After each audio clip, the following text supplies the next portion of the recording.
Awalnya aku itu nggak ada minat sama sekali ngomong di depan kamera, kayak ngelihat muka sendiri aja kayak, aduh kenapa mukaku kayak gini gitu, atau bahkan dengar suaraku aneh ya gitu. Aku cenderung orangnya introvert, bukan termasuk yang pede di depan kamera. Terus gimana sih cara aku membangun rasa percaya diri buat jadi seorang content creator?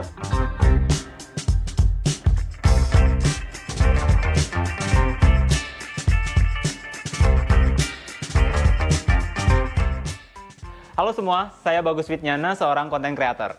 Zaman sekarang tuh makin banyak orang yang jadi content creator yang keren-keren gitu. Mungkin kalau dulu orang cita-citanya jadi dokter, pengacara, pilot, tapi sekarang kayaknya nggak sedikit ya yang cita-citanya jadi content creator gitu. Nah, mungkin banyak teman-teman yang juga tertarik buat jadi content creator, tapi masih ngerasa malu atau bingung harus mulai dari mana gitu. Pas banget nih, di course ini kita bakal banyak belajar tentang itu. Yang pertama, gimana sih caraku untuk membangun percaya diri gitu, buat menjadi seorang content creator.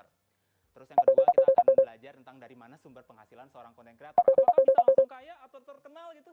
Terus kita juga bakal belajar seperti apa sih proses sederhana membuat konten yang viral gitu, atau yang FYP gitu, yang biasa kamu temui di TikTok. Menarik kan? Sekarang aku mau cerita nih, gimana pengalamanku menjadi seorang content creator. Aku dari dulu emang udah suka sama dunia peran, dan waktu SMA tuh aku ikut teater gitu. Kuliah sempet ngambil DKV, Desain Komunikasi Visual, kemudian ikut UKM Perfilman. Nah dari situ aku mulai menekuni editing video, dan akhirnya berlanjut ke kerja praktek. Nah kalau semasa kuliah aku lebih banyak belajar tentang video editing, terus post productionnya. Kalau di kerja praktek ini lebih didalemin lagi tentang gimana sih ngedit video untuk sosial media gitu. Nah dari situ aku sempat jadi freelance video editor dan ngerasain penuhnya timeline yang bener-bener kayak kerja nonstop tanpa libur gitu ya. Sampai akhirnya aku pernah sakit, dan ya biasalah kalau udah sakit tuh baru introspeksi diri kan, apa salah kita gitu. Akhirnya aku memutuskan untuk berhenti freelancing sebagai video editor, dan dari situ aku mencoba untuk bikin konten gitu. Di situ aku pegang idealismeku sendiri gitu. Kalau aku nggak mau lagi deh kerja buat perusahaan gitu, dan mulai bikin tim sendiri. Waktu itu namanya verygood.id.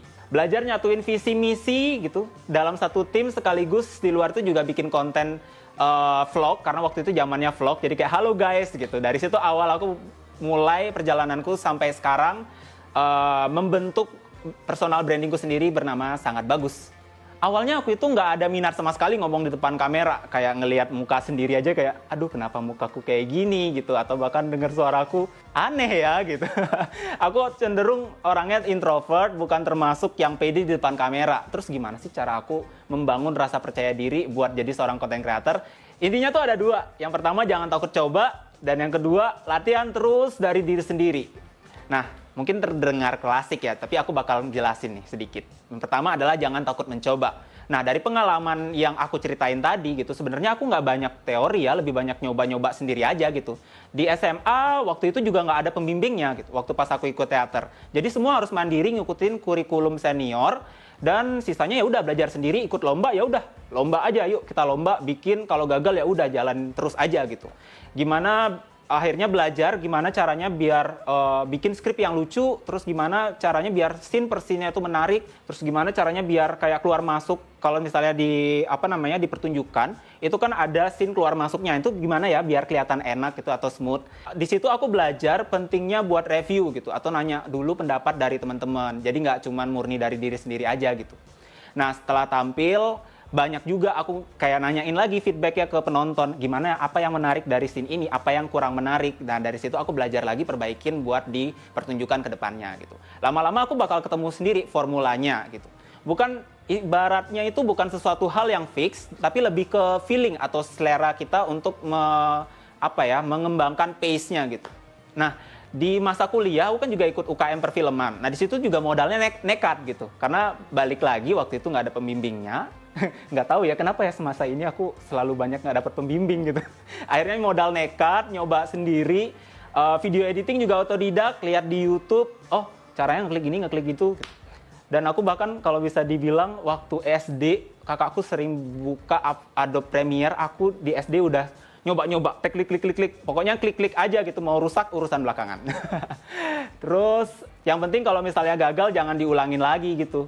Yang kedua ada latihan dari diri sendiri. Bukan berarti ekspresi kita jelek, Tapi mungkin kita aja yang belum terbiasa lihat diri kita sendiri gitu. Foto bisa diedit.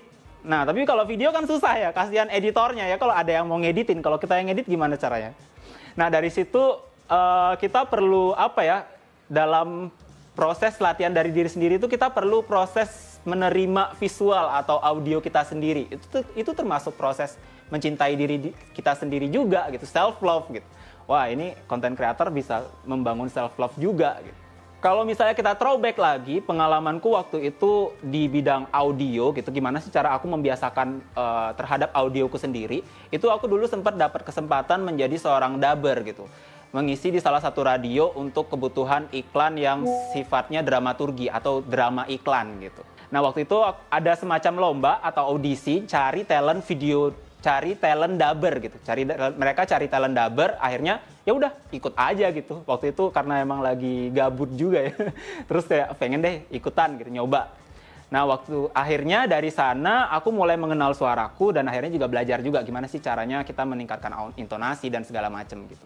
Nah, akhirnya aku memahami, oh suaraku tuh ternyata defaultnya begini ya gitu. Tapi dari situ setelah aku sadar, oh suaraku di sini, aku bisa mainin lagi, aku bisa ubah suaraku. Jadi kita perlu kenal dulu suara default kita kayak gimana gitu. Nah, range-nya itu juga bisa disesuaikan sesuai dengan karakter yang kita mau. Kalau misalnya kita mau belajar kayak semacam impersonate gitu, kita juga perlu tahu, oh mereka itu range nadanya di sini gitu. Jadi kita perlu menyesuaikan itu. Nah, kalau aku di radio karena belajar urusan suara, jadi segala logat, karena aku kan sebenarnya dari Bali gitu ya, tapi 5 tahun di Surabaya, akhirnya belajar juga logat Jawa gitu. Secara nggak langsung jadi latihan juga untuk kenalin suara logat Bali itu kayak gimana. Soalnya dulu aku sempat diejek kayak, wah logatnya Bali banget. Terus aku mikir, emang logat Bali itu kayak gimana ya gitu. Terus akhirnya pas di ikut audio dubber ini yang di radio, aku mulai tahu, oh logat Bali tuh kayak gini, normal Indonesia tuh kayak gini, kalau logat Jawa kayak gini. Akhirnya banyak belajar juga dari sana. Intinya aku mulai itu dengan mindset, kalau aku ya bikin video tuh buat diriku sendiri, bukan buat orang lain gitu. Jadi ini adalah progres. Kalau cuma disimpan di hard disk ya itu masih bisa hilang gitu.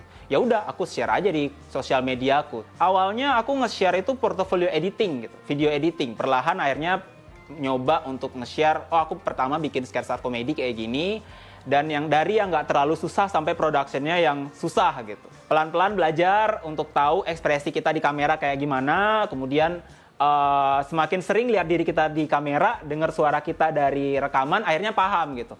Oh ekspresi bagus tuh kayak gini gitu. Yang range-nya gimana, kalau suara kita mau dibuat lebih berat lagi kayak gimana gitu. Halo guys, kan nggak mungkin, halo guys.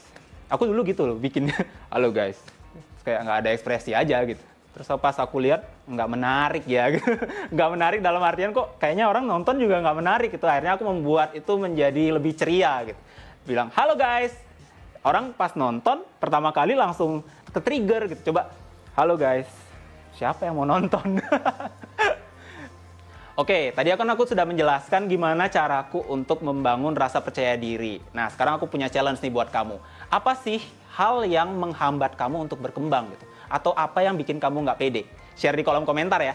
Di video selanjutnya kita akan membahas tentang income atau gimana sih cara content creator ini menghasilkan duit gitu ya. Content creator tuh bisa dapat duit asal ngonten aja atau gimana gitu. Kalau di awal bisa ngasilin duit itu dari mana aja sih? Klik next ya.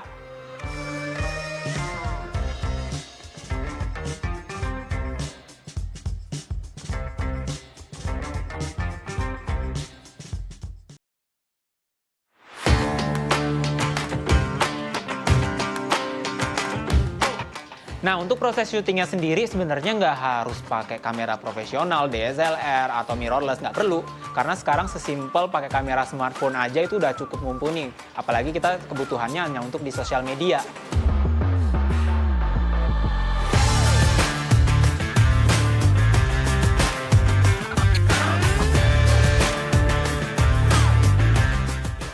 Halo semua, di video sebelumnya kita udah bahas tentang income sebagai seorang content creator. Nah, di video kali ini kita akan bahas tentang tips produksi sederhana.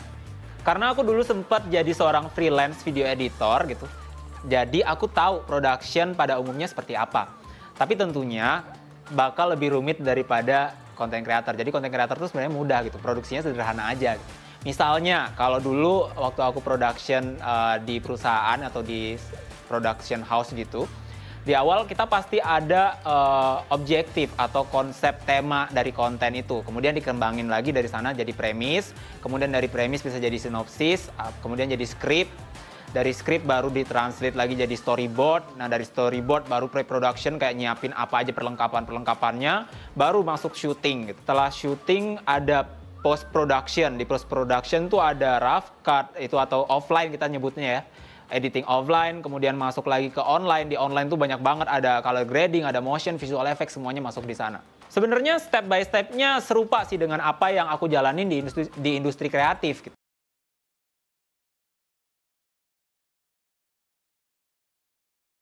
Tapi production, jadi seorang content creator ini kita bisa menyederhanakan itu. Kita nggak perlu serumit production profesional.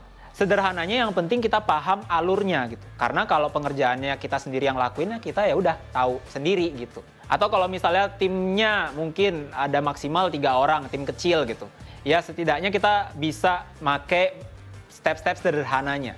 Nah, 5 tahap production yang aku jalani sebagai content creator, umumnya yang pertama harus tahu objektif atau topik yang mau dibawakan. Biasanya ini kalau misalnya kalian kerja sama brand bakal ngasih brief. Nah, itu. Biasanya brief ini udah langsung ada datang dari klien, kita hanya perlu mempelajarinya. Kita mempelajari itu nggak lama kok, bisa 1 jam aja udah paling lama untuk kita memahami sebuah brief. Kemudian kita bisa mulai dari brief itu kembangkan jadi ide. Nah, bisa dengan bantuan mind map atau kita bisa cari-cari referensi. Ya ngabisin waktunya kurang lebih 1 jam juga kalau misalnya kalian memang serius atau fokus gitu ngelihat referensinya atau sesimpel bikin mind map. Yang ketiga, setelah kebentuk mind map-nya, kemudian udah nemu referensinya gimana, kita baru bikin skrip atau storyline-nya.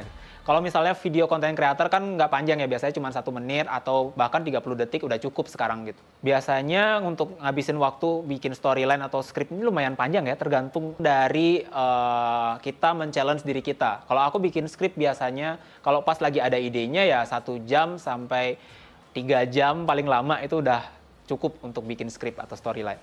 Oke, kalau misalnya skrip sudah jadi atau storyline udah jadi, tentunya kalian butuh waktu buat ngedirect atau syuting kan. Biasanya sih jarang ada pre-production-nya ya. Biasanya jarang kita menyiapkan menyiapkan yang benar-benar siap gitu. Menyiapkan hal-hal yang susah gitu biasanya jarang untuk content creator. Biasanya kalian mengakali, kalau aku pribadi biasanya mengakali apa yang ada di sekitar itu yang aku pakai.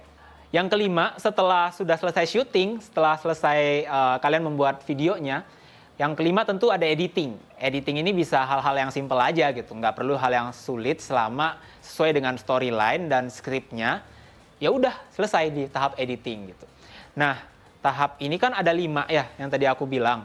Ada objektif, terus kemudian kita ngembangkan idenya, kemudian buat skrip, kemudian harus ngedirect atau syuting, kemudian ada post productionnya atau editing. Nah, itu kan kalau misalnya kita lihat lagi tadi durasi waktunya kayaknya cukup ya dikerjain sehari gitu. Nah, tapi kalian perlu ingat kalau kita manusia itu butuh istirahat dan biasanya tuh nggak bisa langsung diforsir 1 hari.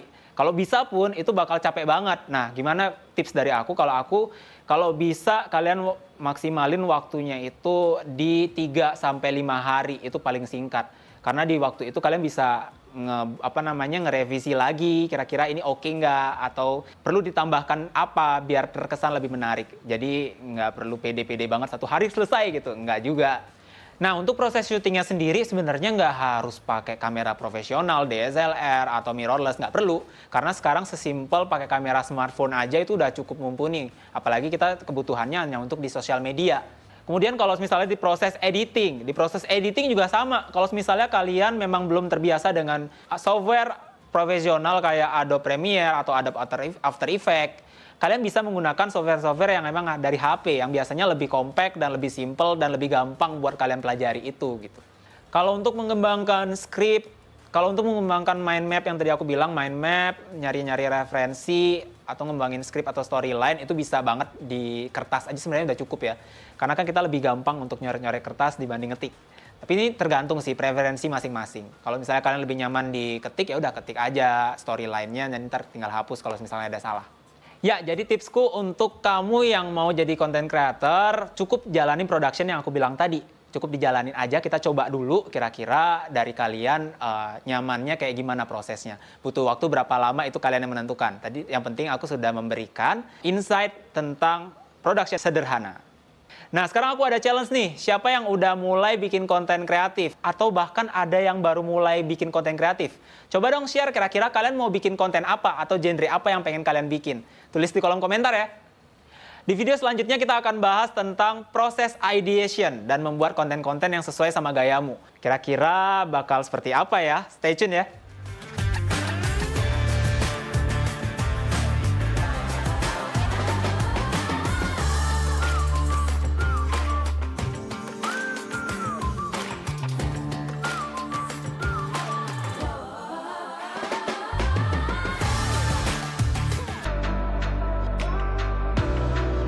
Percaya aja kalau misalnya kita punya marketnya sendiri, semua nggak bisa dimulai langsung besar, pasti startnya dari yang kecil atau sesimpel lingkungan sekitar kita aja.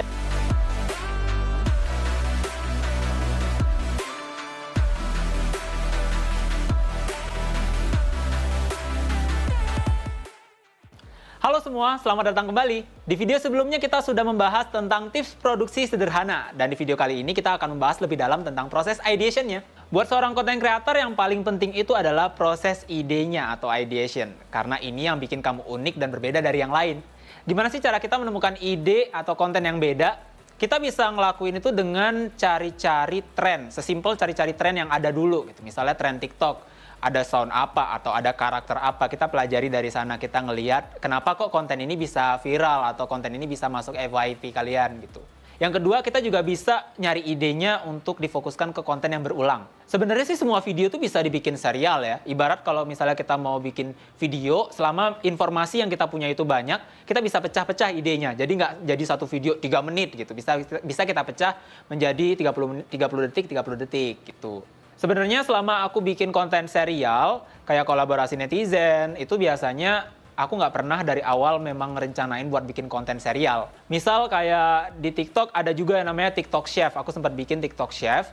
Itu awalnya juga bukan konten serial, itu hanya konten endorsan justru. Yang berangkat dari tipe-tipe reviewer makanan. Nah, salah satunya itu ada yang memparodikan kompetisi memasak di TV itu. Nah, karena seru, dan aku ngerasa seru nih buat dilanjutin gitu.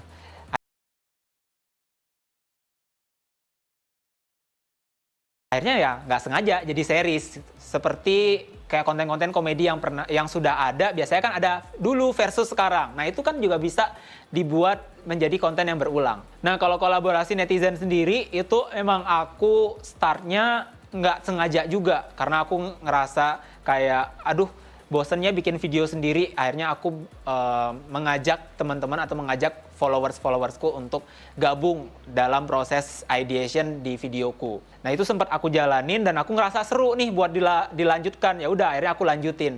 Pokoknya dasarnya kalau aku bikin konten serial, yang penting aku ngerasa suka dulu gitu. Ngerasa suka baru aku ngelanjutin lagi. Pokoknya aku jalanin dulu satu series atau satu video. Kalau aku ngerasa ini potensial dan aku suka, ya udah aku lanjutin jadi serial. Nah, pastikan ketika kalian bikin konten serial, itu juga sejalan dengan personal branding kalian. Yang gimana sih cara kita untuk membangun personal branding? Yang pertama, jujur pada diri sendiri gitu. Personal branding itu sebenarnya nggak jauh-jauh dari diri kalian sendiri gitu. Apa yang kamu suka, apa yang kamu tekunin, setiap orang kan pasti punya beda-beda sifat ya. Nggak semua hal tuh bisa di-share di sosmed. Nah, semakin banyak followers, ya makin banyak yang harus kalian filter. Nah, balik lagi nih. Ketika jujur pada diri sendiri, kalian pengen jadi content creator yang dikenal seperti apa sih gitu, atau mau dilirik brand seperti apa. Nah, yang kedua dalam membangun personal branding, kalian juga harus tahu apa yang mau dibagikan atau visimu itu apa. Aku baru mulai content creator tuh start dari Instagram. Waktu itu kalau nggak salah tahun 2018 sekitar bulan April. Pertamanya aku tentuin dulu nih, aku mau dapet klien kayak gimana ya gitu. Misal kayak brand besar kayak Gojek, Traveloka dan lainnya gitu. Nah, dari situ kita perlu pelajari dulu dari brand ini kira-kira value yang mereka keluarkan atau jenis konten yang seperti apa yang mereka produksi, atau mungkin effort yang dikeluarkan dalam satu konten itu seperti apa. Nah, dari situ kita juga bisa belajar kayak oh, aku mau deh pakai value atau ciri khas dari konten-konten si brand ini biar dilirik sama brand nantinya. Jadi bisa startnya seperti itu ya, bukan berawal dari drama atau sensasi, cari keributan. Karena percayalah yang begitu-begitu tuh susah banget dapat brand besar. Karena brand juga mikir value mereka kalau misalnya ngendorse orang-orang yang penuh drama dan sensasi itu bakal merusak value dari brand mereka juga gitu. Nah, warna. Sebenarnya warna ini penting atau enggak? Kalau waktu itu karena aku start dari Instagram, karena yang dilihat adalah feed Instagram, jadi aku ngerasa warna itu penting gitu. Cuman kalau sekarang udah udah nggak relevan. Nah kalau misalnya kita throwback lagi, kenapa waktu itu aku milih warna kuning gitu?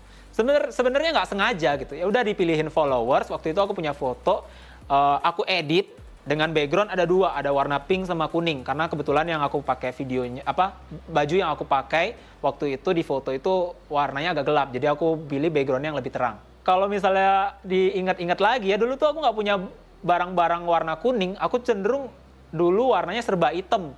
Karena kalau di DKV, kalau misalnya ada kalian juga dari DKV, paling pasti familiar dengan warna hitam. Kayak di kampus warna semua hitam gitu, nggak ada warna-warninya. Nah, sejak jadi content creator lah, akhirnya aku mulai kayak punya satu warna, jadi identitas. Wah, warna kuning, akhirnya jadi kebiasaan sampai sekarang.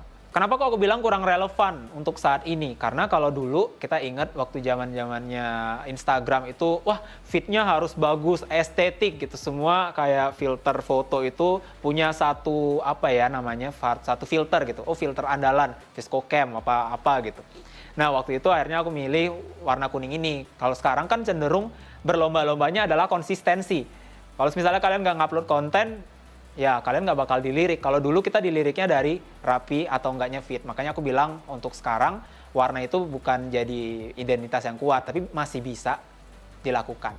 Tentu kalau misalnya kita baru mulai kan ya, kita kan ngerasa kayak kalau nggak drama kayaknya nggak dilirik, atau kalau kita nggak nyari sensasi kayaknya nggak bakal dilirik orang gitu. Percaya aja kalau misalnya kita punya marketnya sendiri gitu.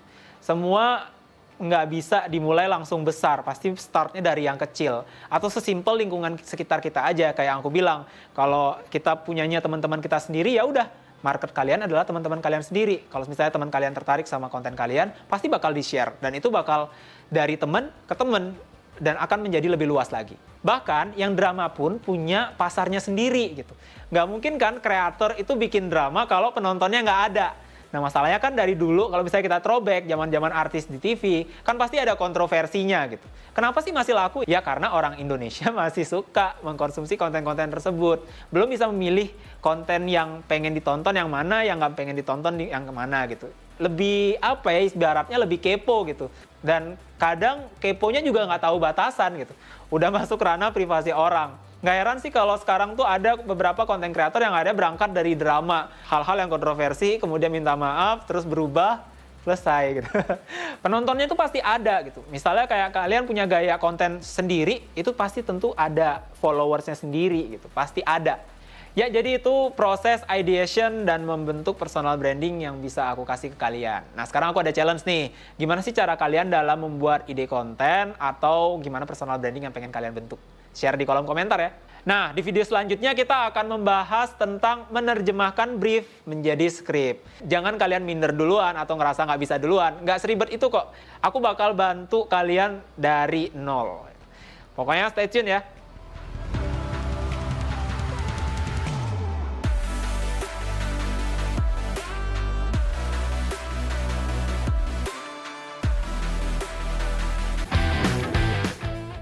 Nah, tadi kan kita sudah bahas tentang proses ideation dalam membuat konten kita secara garis besar.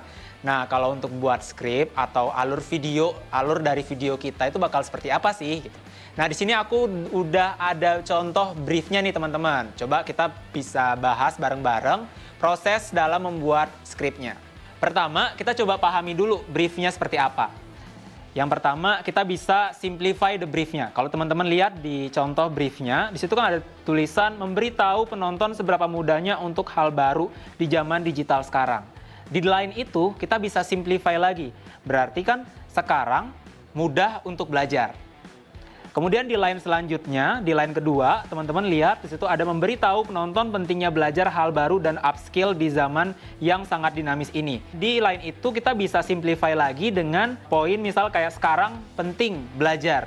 Dari line itu kan berarti kita bisa simplify dari sekarang penting untuk belajar. Kalau yang di line pertama sekarang mudah. Kalau yang line keduanya sekarang penting gitu. Nah, kita coba lihat di line ketiga ya. Di line ketiga kan membangun rasa semangat agar para penonton ingin belajar dan upskill diri sendiri. Berarti inti dari line tersebut adalah membangun rasa semangat. Nah, kita lihat yang poin ketiga. Poin ketiga membangun rasa semangat agar para penonton ingin belajar dan upskill diri sendiri. Membangun rasa semangat. Nah, di situ adalah keywordnya ya. Membangun rasa semangat. Kita bisa simplify lagi di line ketiga itu dengan membangun rasa semangat. Kita lihat yang line terakhir. Menjelaskan secara umum bagaimana kunci dapat menjadi pendamping penonton untuk upaya belajar dan upskilling. Berarti ini kurang lebih line ini adalah maksudnya untuk edukasi dari kuncinya. Edukasi tentang aplikasi kunci. Dimana kalau misalnya kita lihat dari brief itu kan sudah disediakan ada one-on-one mentor session, terus ada learning, ada gamified, ada community networking. Nah, kita bisa ambil poinnya di sini adalah untuk edukasi kunci yang di line keempatnya. Berarti secara garis besar kita punya 4 poin di situ. Dari brief ini kita punya 4 poin. Yang pertama adalah sekarang mudah untuk belajar. Yang kedua, sekarang penting untuk belajar. Yang ketiga, membangun rasa semangat. Yang keempat adalah edukasi kunci. Setelah kita sudah mensimplify briefnya, kita bisa lanjut untuk proses mind mapping.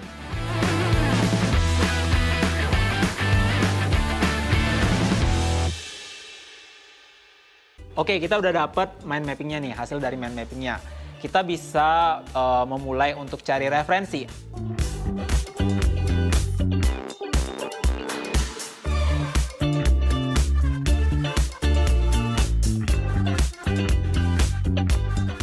Oke, kita sudah ketemu 4 poin besarnya dari apa yang mau kita sampaikan di konten kita. Sekarang kita bisa mempermudah itu atau mengembangkan, nge-breakdown lagi kira-kira idenya bisa berkembang seperti apa dengan bantuan mind mapping. Nah, mungkin kita akan coba buat mind mappingnya. Pertama, mungkin di tengah kita akan tulis brief kunci gitu. Karena kita dapatnya brief aplikasi kunci ya, bukan aplikasi yang lain. Jadi kita tulis brief kunci di tengah. Kemudian kita kembangkan brief yang ini, mind mappingnya kita kembangkan kayak yang poin-poin yang tadi kita sudah temukan.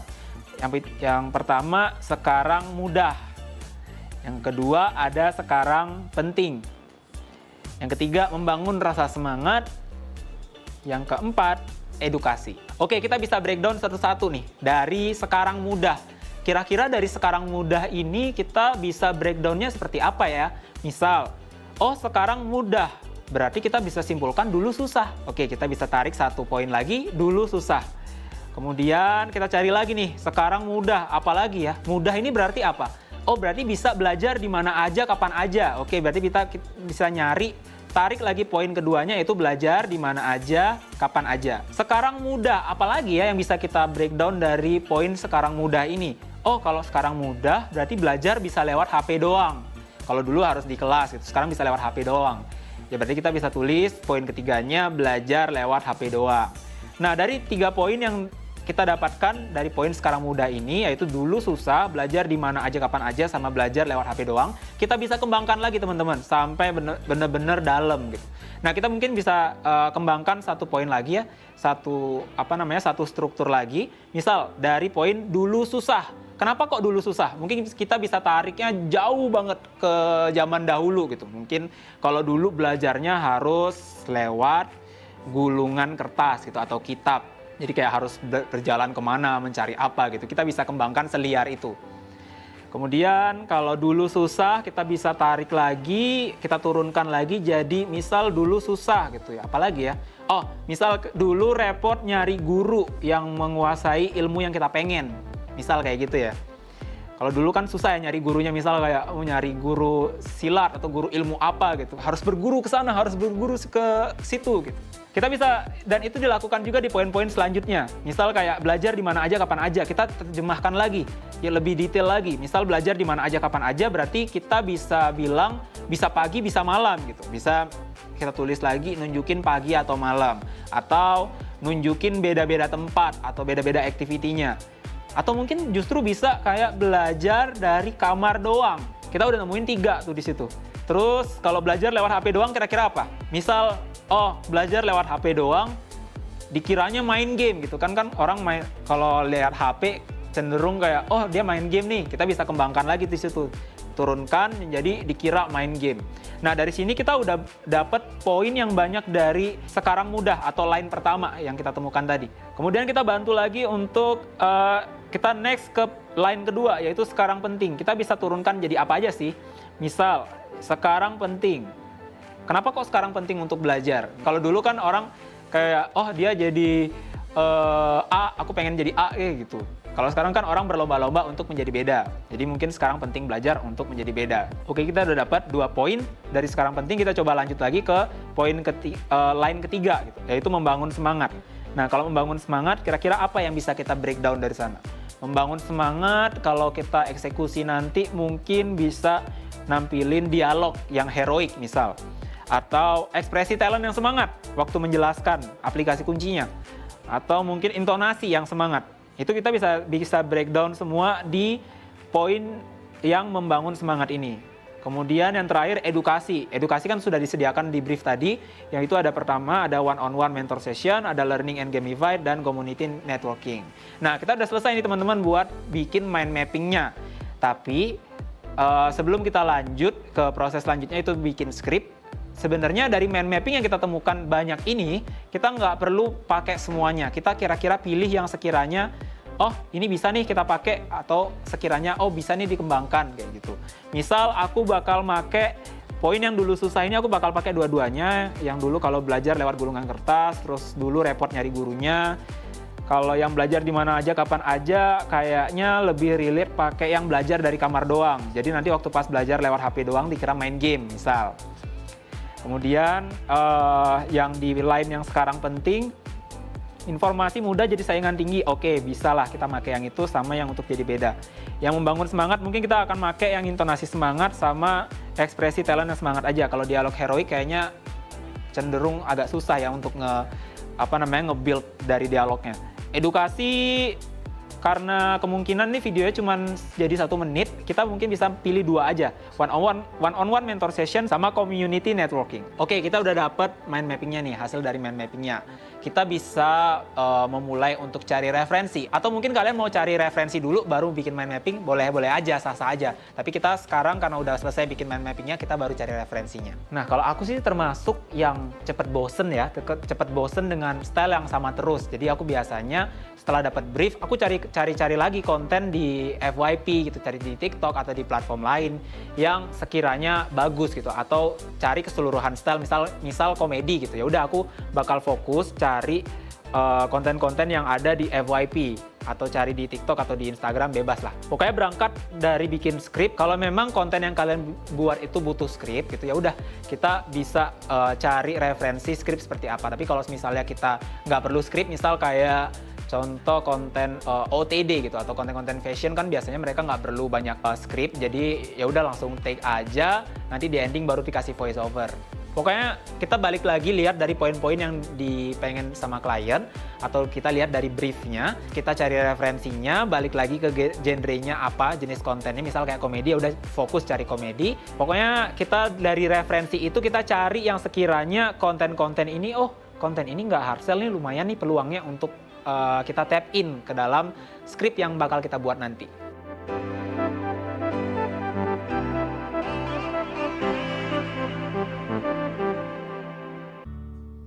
Poin yang kita temuin tadi yang kalau dulu repot nyari guru, ya repot kan, maksudnya kayak disuruh ngelakuin beberapa tugas dulu baru mau diajarin gitu.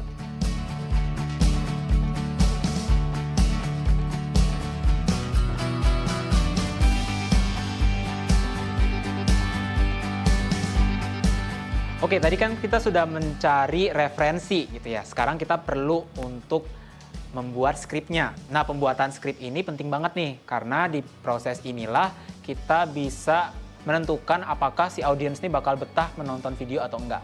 Nah, karena proses skrip ini penting, karena di dalam video ini kita akan menyisipkan konten brand, jadi kita perlu untuk membuat skripnya yang soft selling. Kenapa kok soft selling gitu? Kalau misalnya teman-teman lihat di aplikasi TikTok gitu misalnya, contohnya dari UI-nya sendiri itu sebenarnya membuat audiensnya itu gampang untuk nge-skip video. Kan kita kalau skip video di TikTok tinggal scroll, udah ke-skip deh videonya. Makanya di proses ini, di skrip, ini penting banget nih bikin skripnya biar soft selling.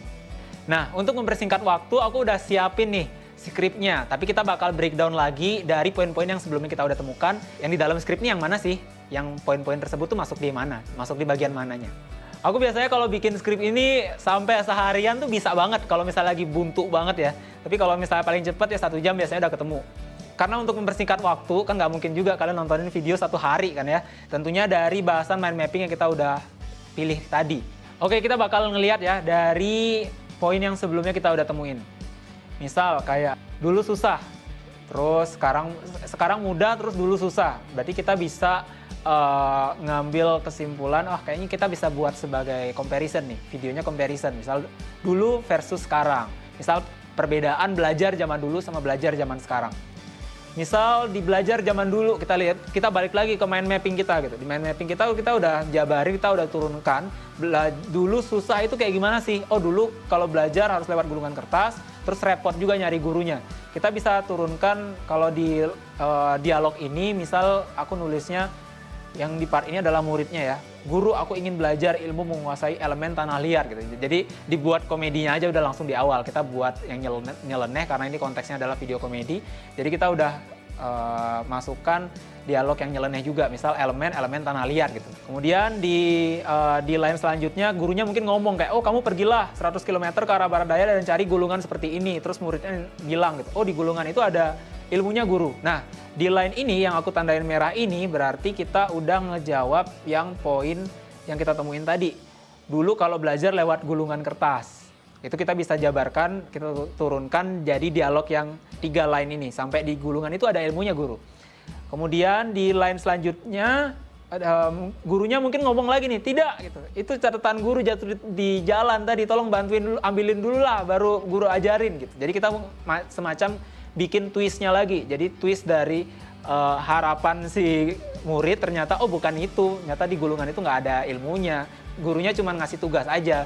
Setelah diselesain tugasnya baru muridnya mau diajarin gitu. Misal itu bisa menjawab konteks yang kita temuin tadi.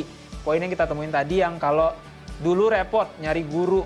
Ya repot kan. Maksudnya kayak disuruh ngelakuin beberapa tugas dulu baru mau diajarin gitu. Oke, kita udah ngejawab 2 poin yang kita pilih tadi, berarti masih ada sisa 1, 2, 3, 4, 5, 6, 7, 8 poin lagi. Nah, di 8 poin lagi, misal kita berangkat lagi dari yang dulu kita udah jelasin, kalau yang sekarang gimana? Kalau yang sekarang kita bisa ngambil dari belajar di mana aja, kapan aja, itu kan tadi kita milih belajar dari kamar doang, biar nyambung sama poin yang dikira main game gitu. Jadi kalau misalnya kita ngelihat situasinya di real life gitu ya, kita dikira main game karena HP-an mulu di kamar gitu. Biasanya yang sering ngomong kayak gitu siapa? Oh orang tua gitu. Atau yang lebih cerewet biasanya siapa? Ibu gitu misalnya. Udah, berarti kita bisa milih karakternya ada ibu sama anak. Oke, berarti kita bisa simpulkan misal kayak dialog antara ibu sama anak. Jadi misal kayak di sini nih, misal kayak ibunya lagi masak, terus anaknya datang kayak, Bu bisa ajarin bisnis nggak? Terus ibunya kayak ngeremehin gitu, alah apa sih bisnis gitu. Kamu seharian di kamar doang gimana mau belajar bisnis? Nah, di dialog itu berarti sudah menjawab seharian di kamar doang. Itu bisa menjawab kayak situasinya, kita udah bisa nge-build situasinya kalau si anak ini emang selalu di kamar doang gitu. Nah yang ini maksudnya adalah si anaknya ini kayak gitu, kayak berdecak gitu. Kayak terus pergi dari dapur, habis pergi dari dapur di line selanjutnya kayak ceritanya ibunya datang ke kamar anaknya terus ngeliatin anaknya itu oh lagi HP-an gitu, lagi main HP gitu. Terus ibunya ngomel lagi misal kayak oh kan gimana mau belajar bisnis, itu aja serius di kamar nge-game doang gitu. Nah, di sini kan kita udah memperkuat situasi lagi kalau si anak ini emang di kamar kerjaannya cuma HP-an doang gitu. Dan ibunya ngira kalau anaknya ini lagi nge-game. Nah, kita patahkan asumsi si ibu ini dari kalimat yang setelahnya dari si anak ini. Siapa yang nge-game? Terus ibunya memperkuat lagi, lah itu. Nah, di sini baru anaknya ngomong lagi kayak, ini lagi belajar bisnis. Terus ibunya jawab lagi, mana ada? Jadi kayak kita nge-build situasinya kalau nggak ada orang belajar bisnis itu di kamar gitu. Kita nge-build karakter si ibu ini yang nggak percaya gitu. Nggak percaya kalau sebenarnya kita bisa belajar dari kamar doang gitu. Terus masuklah poin yang, lah ini pakai kunci. Nah di situ kita udah mulai masuk ke mind map yang poin edukasi. Kita udah mulai nge-build poin edukasi di sana.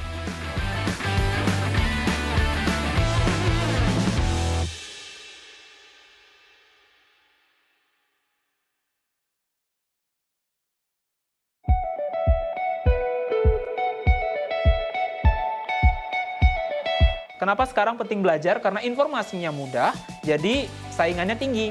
Jadi si ibu ini mau jadi beda gitu, mau jadi beda.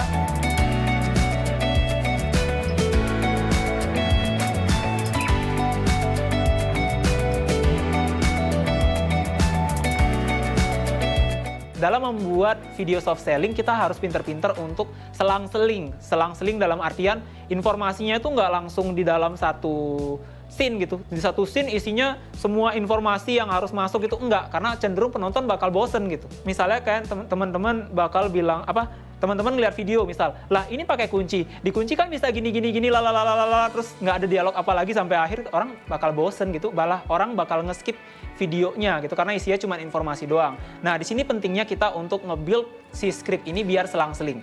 Misal kayak anaknya udah ngomong nih, lah ini pakai kunci gitu, terus ibunya nyaut lagi, HP kok dibilang kunci, ini loh kunci gitu. Jadi kayak kita nge-build komedinya di situ. Balik lagi genre yang pengen kita bangun. Misal kalau komedi ya berarti kita masukkan general konteks di komedi lagi gitu.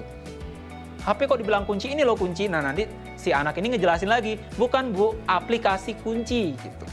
Di sini aku bisa belajar banyak ilmu termasuk bisnis dengan mentor-mentor yang udah ahli di bidangnya gitu. Nah itu kan sudah masuk ke edukasi lagi, dia udah masuknya ke tahap yang learning. Karena udah ngomongin masalah mentor-mentor yang udah ahli di bidangnya. Nah kita tuh udah masukin poin edukasi lagi di sana. Kita perlu nyisipkan dialog yang general konteks lagi, di mana kita bisa sisipkan dialog si ibu lagi gitu. Misal kayak, halah kan bisa cari video tutorial di website lain gitu.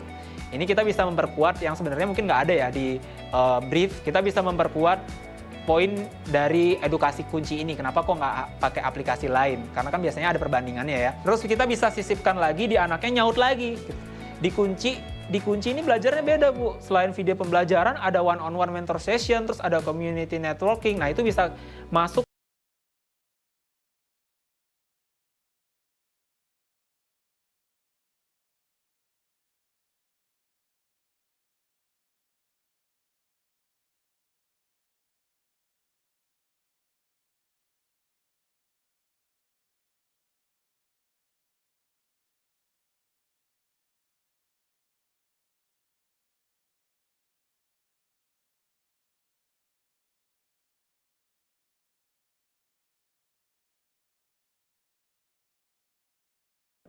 Halo teman-teman, kembali lagi bersama aku Ayu dan juga di samping Ayu sudah ada Pak Tata.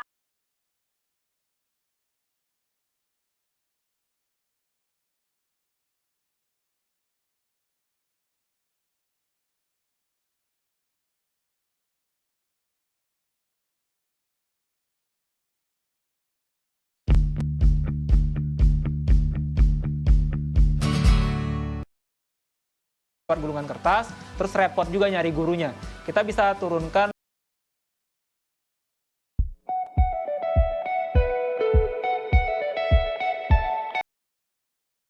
talking. Nah itu bisa masuk tuh poin-poin mind mapping yang edukasi, turunan poin edukasi yang kita temukan tadi. Terus mungkin karena saking semangatnya anaknya menjelaskan, dipotong sama ibunya gitu, dipotong sama ibunya. Udah siniin HP-nya. Nah udah siniin HP-nya, kita nge-build situasi baru lagi. Jadi orang-orang cenderung mikir kayak, loh kenapa kok dirampas HP-nya gitu. Terus kita memperkuat lagi situasi ini dengan anaknya ngomong, lah ngapain disita bu, HP ku ngapain disita bu. Nah gitu. Jadi kita memperkuat situasi, membangun kepercayaan audiens kalau HP-nya itu disita sama ibunya. Terus kita patahkan lagi asumsi si anaknya yang kira mau disita, ternyata enggak. Kita buat twist lagi di sana. Kayak ibunya bilang kayak, oh siapa yang mau disita? Ibu juga mau belajar gitu. Gampang gini ya sekarang dapat ilmu, nggak mau ibu keduluan sama tetangga-tetangga lain, ntar bikin bisnis duluan gitu. Nah dari poin ini kita sudah memasukkan poin yang pentingnya belajar. Kenapa sekarang penting belajar? Karena informasinya mudah, jadi saingannya tinggi. Jadi si ibu ini mau jadi beda gitu, mau jadi beda. Jadi yang pengen duluan bisa belajar bisnis atau paham tentang bisnis dibanding tetangga-tetangganya. Nah di poin itu kita udah masukkan poin yang sekarang penting. Kemudian ini penutup aja sih, penutup gimana caranya kita ngebuat, kalau di penutup ini biasanya kayak kita buat situasi terakhirnya lah. Mungkin kita bisa situasi terakhirnya kayak anaknya ngeluh gitu, alah gitu. Terus ibunya nyaur kayak, alah apa gitu. Terus habis itu anaknya kayak ngeles itu ya, halah mantep tenan wis stop gitu, daripada anaknya ntar dicoret dari kakak gitu misal situasinya. Jadi kayak situasinya si anak ini takut dimarahi, jadi kita bisa akhiri videonya dengan kayak anaknya ngomong, alah udah mantep dah pokoknya oke gitu. Situasinya bisa dibuat semacam kayak gitu. Jadi kita udah di dalam satu skrip ini kita sudah menampilkan semua poin-poin yang kita pilih di mind map tadi. Ya itu dia penjelasan aku tentang proses menerjemahkan dari brief kemudian menjadi skrip. Jadi pertama-tama setelah kita dapat briefnya, kita baca, kita pahami briefnya dengan simplify briefnya dulu, poin-poin yang ada di brief. Kemudian kita turunkan di dalam mind map. Habis dari mind map kita pilih, baru kita terjemahkan lagi jadi sebuah skrip. Nah aku sekarang punya challenge nih. Kalau kamu gimana sih caranya menerjemahkan ide menjadi sebuah konten? Boleh di-share di kolom komentar ya. Ya di video selanjutnya kita akan bahas tentang proses syuting yang biasa aku lakukan. Gimana nih setupnya dan jadinya seperti apa videonya. Stay tune ya.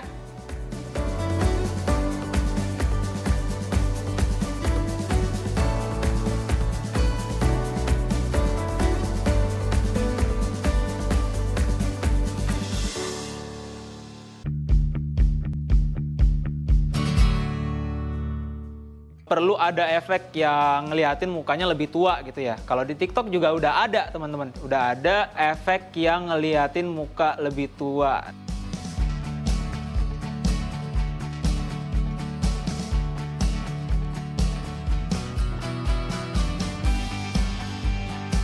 Halo semua, di video sebelumnya kita sudah membahas tentang proses gimana sih membuat skrip. Nah sekarang kita masuk nih di tahap proses syuting. Aku bakal tunjukin apa aja setup yang biasanya aku lakukan buat proses syuting. Di sini aku pakai meja aja nih 2 bertumpuk. Karena apa? Karena holderku kecil ya teman-teman. Jadi aku biasanya pakai holder ini sama satu HP aja buat syuting. Nggak perlu kamera, nggak perlu setup kamera atau DSLR mirrorless, nggak perlu. Karena kita memang proses kontennya itu buat di sosial media, jadi menurutku HP aja udah cukup. Kalau aku sendiri preferensinya sih makainya aplikasi TikTok, karena di TikTok udah langsung built-in. Kita mau pakai efek green screen, itu sudah ada di TikTok. Jadi aku nggak perlu membentangkan green screen di belakangku, aku nggak perlu beli banyak alat, tinggal pakai aplikasi TikTok, aku pencet tanda plus ini, terus aku cari aja efek green screen. Nah, di efek green screen ini aku mulai cari background yang mau aku pakai.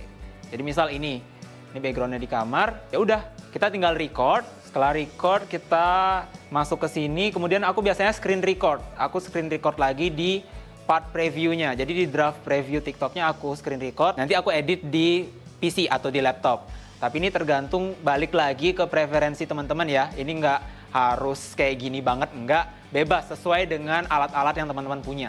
Jadi fleksibel. Nah di video kali ini karena aku ada adegan kayak jadi guru gitu ya. Jadi guru berarti kan perlu ada efek yang ngeliatin mukanya lebih tua gitu ya. Kalau di TikTok juga udah ada teman-teman. Udah ada efek yang ngeliatin muka lebih tua. Kita cari dulu di sini efek tua.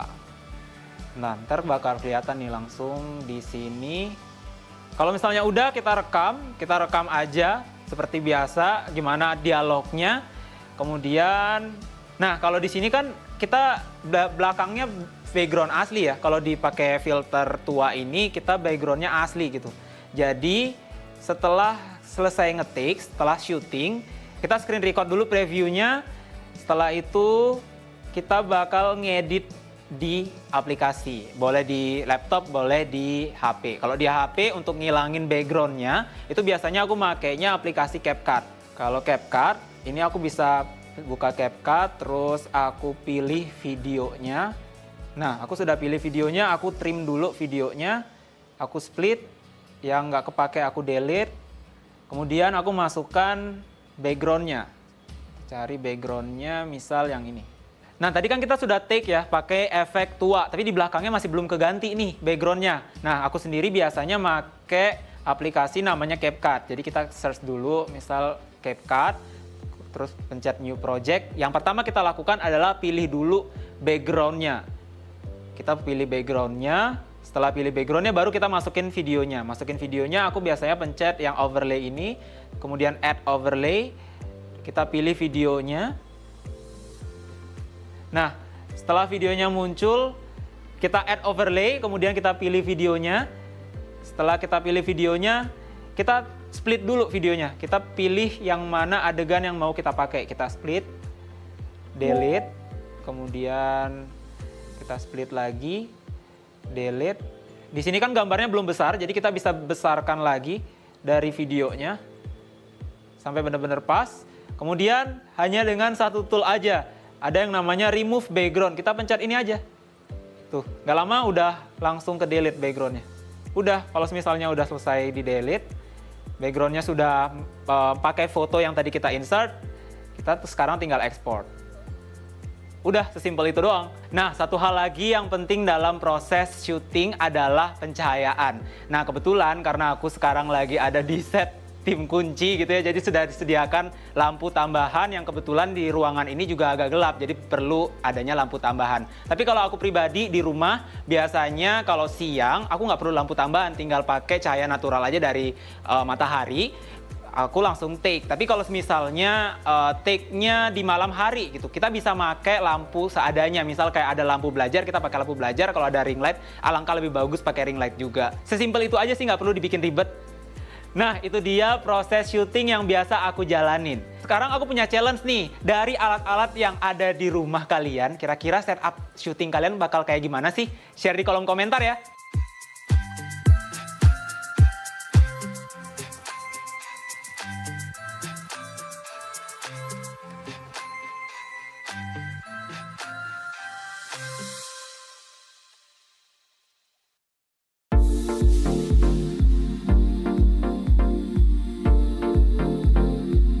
Lakukan proses editing ini hanya melalui aplikasi HP. Bisa di InShot, atau CapCut, atau Final Cut. Banyak banget sekarang ada aplikasi yang memudahkan kita dalam mengedit video.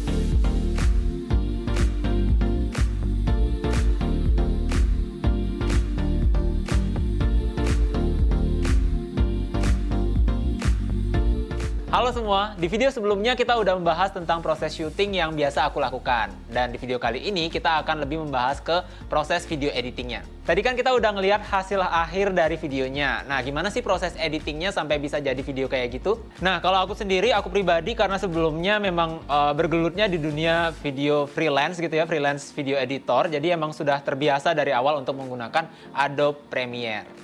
Kalau misalnya teman-teman lihat di sini, aku biasanya mulai itu dengan, karena ini bentuknya adalah 1920 x 1080 resolusinya atau portrait, aku biasanya mulai dari menggunakan si black video ini. Jadi aku nggak mulai dari sequence, mulainya dari black video, karena di sequence di Adobe seri ini tuh nggak, setauku belum ada ya yang untuk portrait 1920 x 1080-nya.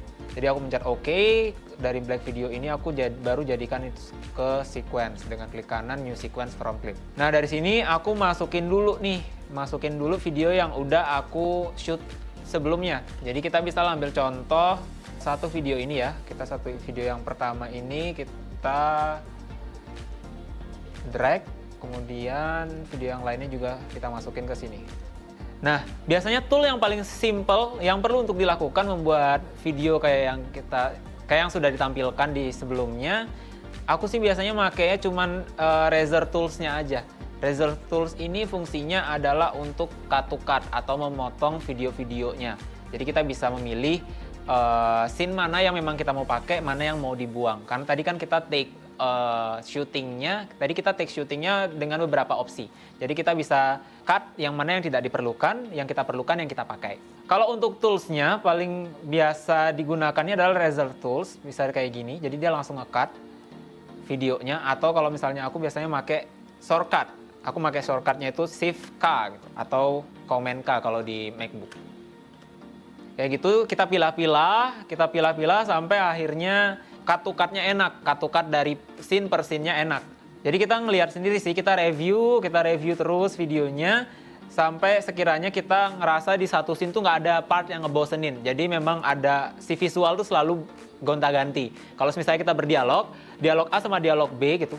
Kalau misalnya dialog B kepanjangan, sesekali kita perlu masukkan shot dari dialog A. Mungkin kayak reaksi si lawan bicaranya. Jadi kita nggak monoton atau kita nggak bosan ngelihat dialog yang panjang. Jadi kita perlu untuk selang-seling memasukkan visualnya. Jadi kalau aku di sini aku makainya cuman sampai 2-3 layer aja.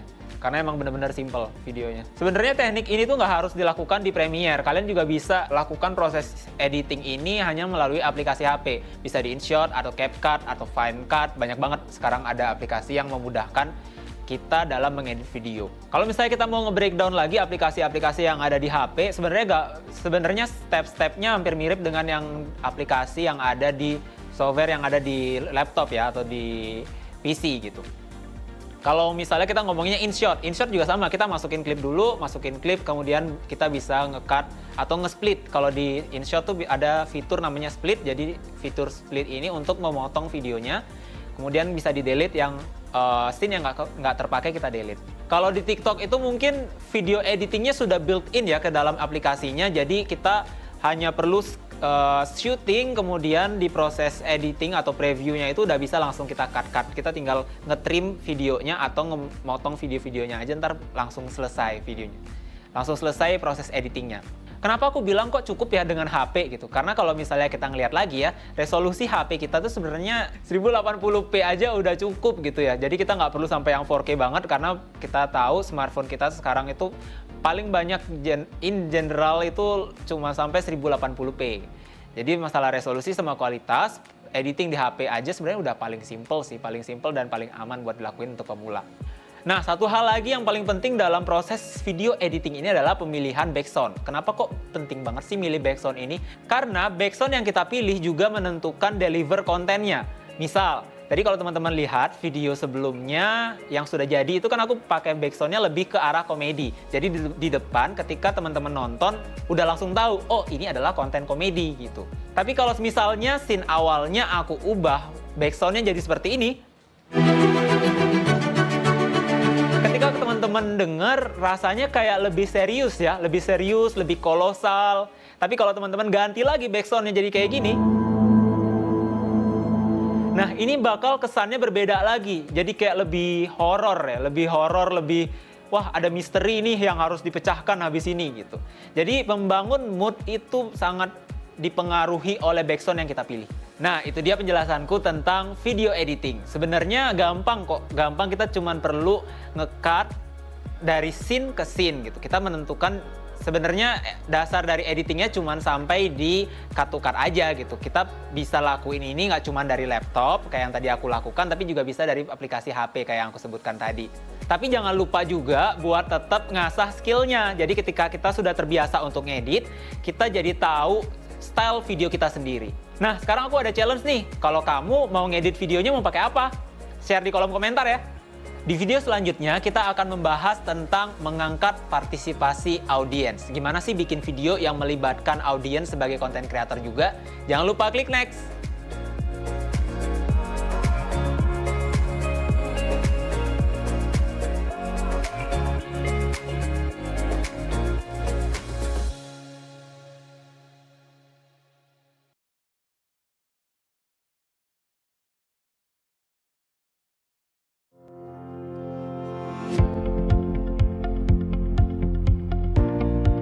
Yang di video sebelumnya yang kolaborasi netizen yang insecure itu viral dan akhirnya aku gampang untuk mendata orang-orang yang sekiranya mau ikutan di kolaborasi netizen yang kedua ini.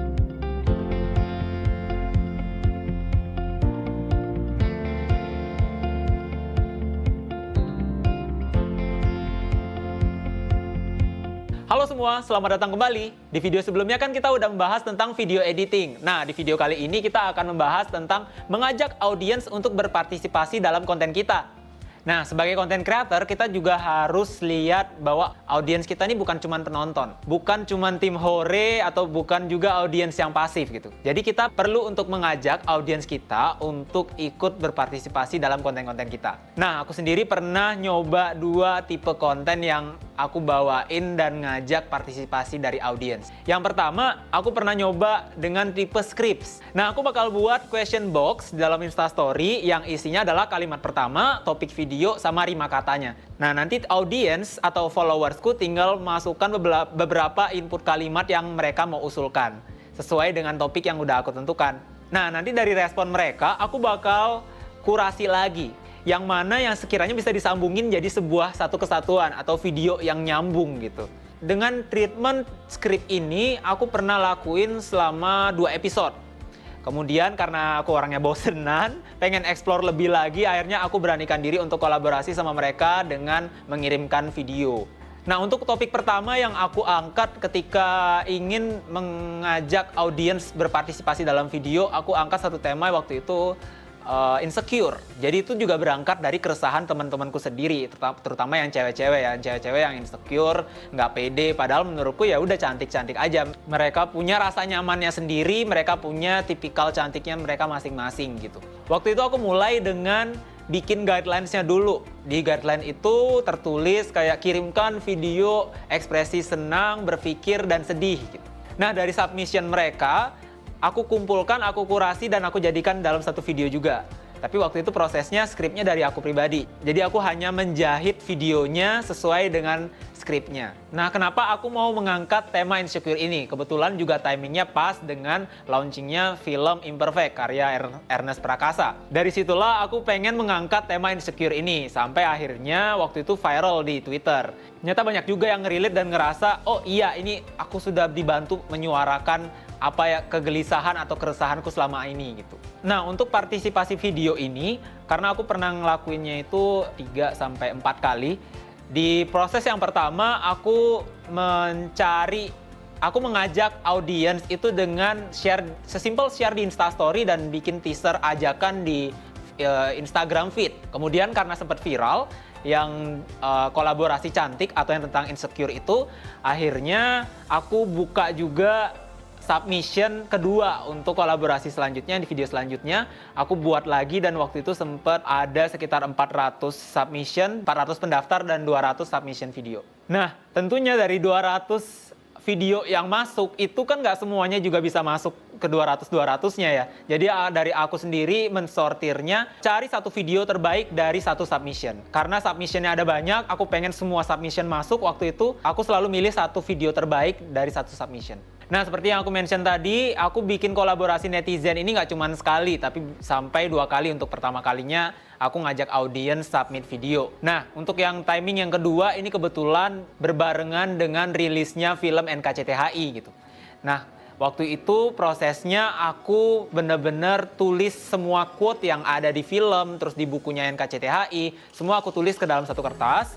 Kemudian aku pilih kira-kira yang mana sekiranya bisa masuk ke dalam skrip. Jadi aku mengumpulkan skripnya itu dari quote-quote yang ada di film, di miniseries, dan bukunya. Nah, dari skrip ini aku olah lagi. Dari skrip yang sudah jadi, aku olah kira-kira nanti aku bakal nampilin visual seperti apa ya. Misal, ada yang menyebutkan kayak di skrip itu keluarga atau tentang keluarga.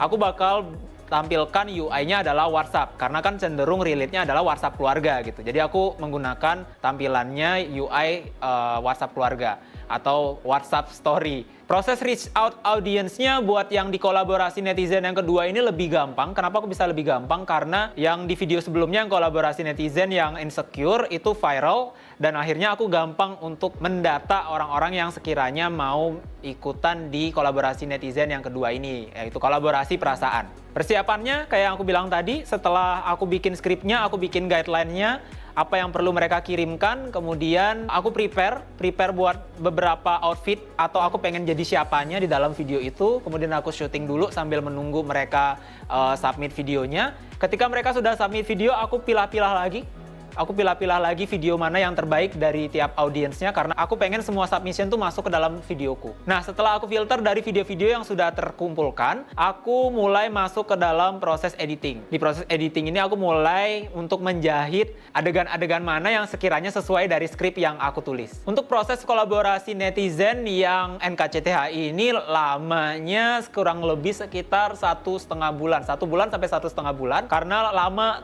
di proses editingnya, karena aku kan mengerjakannya semua sendirian dari proses skrip sampai hasil jadi butuh waktu yang banyak. Kalau misalnya yang kemarin yang kolaborasi insecure itu lebih singkat waktunya karena submissionnya cuma 20 orang. Jadi aku bisa lebih gampang dalam proses editingnya. Kalau yang kolaborasi netizen yang NKCTHI ini lebih panjang prosesnya karena submissionnya juga banyak. Tips kalau kamu content creator yang mau berkolaborasi sama audiensmu, jangan ragu buat selalu berkomunikasi dengan mereka. Jadi kita tahu, oh mereka kayaknya bisa nih diajak kerjasama untuk bikin skrip, atau mereka bisa diajak kerjasama untuk ngirimkan video. Cari tahu behavior followersmu dulu, kemudian jangan ragu buat ngajakin aja. Nah, seru banget kan? Kamu juga bisa berkolaborasi dengan followersmu loh. Sekarang aku punya challenge nih buat kamu. Kalau kamu mau bikin kolaborasi bareng followersmu, kira-kira konten apa sih yang bakal kamu bikin? Share di kolom komentar ya. Di video selanjutnya kita akan merangkum lagi semua hal yang sudah kita pelajari di video-video sebelumnya. Stay tune!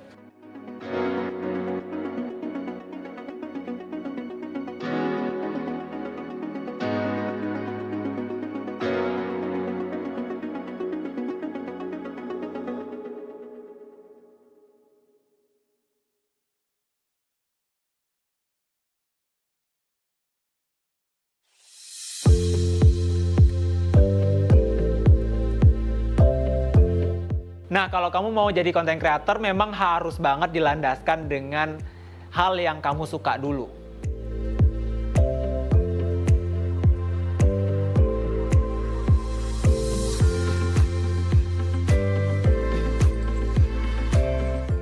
Halo semua, selamat ya. Jika sudah sampai di video ini, berarti kamu sudah menyelesaikan course ini. Tadi kita sudah membahas tentang pertama, jadi content creator tuh nggak harus ribet. Jadi content creator tuh juga nggak melulu orang yang ekstrovert atau yang suka ngomong. Introvert pun bisa gitu. Kalau kamu masih malu-malu atau ngerasa nggak pede, yuk coba dilawan, yuk kita latih, coba latihan lagi ke diri sendiri sampai terbiasa. Yang kedua, sama seperti berbisnis, jadi content creator tuh nggak langsung sukses mendadak atau langsung kaya mendadak, itu enggak. Semua juga melalui prosesnya. Di awal kamu bisa fokus untuk berkreasi. Kamu pengen tipe atau stylemu seperti apa. Kemudian kalau untuk mendapatkan income, kamu bisa nyoba untuk ikut lomba-lomba dulu yang hadiahnya uang.